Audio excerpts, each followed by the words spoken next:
According to Warren Myers, published by MIC in 2013, 150 million children live without at least one parent, either due to abandonment, death, legal disownership, or handover to the state. That is an incredible number that only continues to rise globally.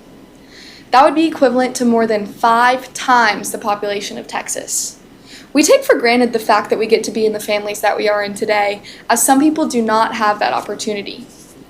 The number of children up for adoption is far too high because the ability to adopt a child and the criteria to be able to complete this adoption are far too difficult. With the criteria being so high, there are a plethora of families that are unable to adopt but would make great parents. One of my friends has 7 siblings, 4 of those being adopted, and I've been able to learn through them and extensive research about the process of adoption to be credible to inform you on this topic. The problem of too many children left without a family can and should be solved by revising the criteria for adopting a child by making it more efficient and accessible while still finding the children safe homes. I will now inform you on the extent of this issue. There are too many lonely children without families in this world. The bigger issue comes down to the fact that there are a number of families willing and able to adopt, but the challenges that are faced are far too large.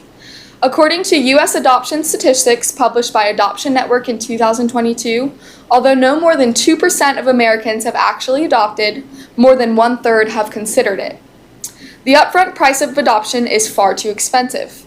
Let's say, for example, that a couple with a stable income and a decent savings decide that they want to adopt a child. However, on their way to the agency, they get into a car accident. If they're injured, hospital bills add up very quickly and they may have to run through their entire savings. Does this mean that they are not fit to start a family just because they cannot pay that upfront price of adoption? According to the U.S. Department of Health Services, published in 2016, an agency adoption generally ranges from $20,000 to $45,000, an independent adoption from $15,000 to $40,000, and an international adoption from $20,000 to $50,000. Another thing that has become more recently accepted in the society is the LGBTQ+ community. This community provides the seemingly perfect solution to finding more safe homes for children. There are more and more same-sex couples that get married and they want nothing more than to have a child. However, the adoption community does not necessarily see it this way. According to Caroline Barquain, published by Cry of the Hawk in 2021, members of the LGBTQ+ community have a notably harder time adopting a child, although there are no places where it is actually illegal for them to adopt. This poses a huge issue, as this could be a very large source of parents for these adopted children. Lastly, the problem is not only that the requirements make adoption far too difficult than they should be, but they seem to be getting increasingly harder. The adoption rates are consistently decreasing each year as more and more kids are being born. According to the U.S. adoption statistics published by Adoption Network in 2022, U.S. citizens completed 19,942 international adoptions in 2007, which soon declined to 9,319 in 2011 as international adoptions became more restrictive. This is a decrease of almost 47% in 4 years due to the restrictions placed on these international adoptions. This simply cannot be stood for, and our numbers should be going in the opposite direction. Although this problem is very significant, the solution is quite simple. The adoption policies and requirements should be adjusted to allow willing and able families to adopt children more easily. These policies should be adjusted because some families find that the mental exhaustion of figuring it out is far too much.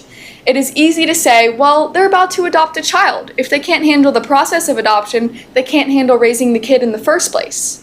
However, I find this to be inaccurate. According to How Long Does It Take to Adopt a Child from the National Adoption Foundation in 2020, adoption can take anywhere from 6 months to 7 years. This is a long, drawn-out process that is exhausting and should be adjusted to make the process quicker and more efficient. It may seem like it is an impossible task to speed this process along because it is important to make sure that families are able to support the child. However, this can be done in a much easier manner. Paperwork should be moved to completely online, and all of the information should go into a data scanning program. If any of their paperwork or words seem to be off, they should be flagged. Also, the initial price of adoption should be lowered significantly. As long as there is proof of a steady income, the adoptive parent should not be required to pay so much money up front. Another thing that has become much more efficient these days is background checks. Nowadays, it takes no longer than a week to get those results back. With the technology that we have today, it is completely possible for a program to be made for all adoption agencies. Ultimately, some people want to adopt but are daunted by the process.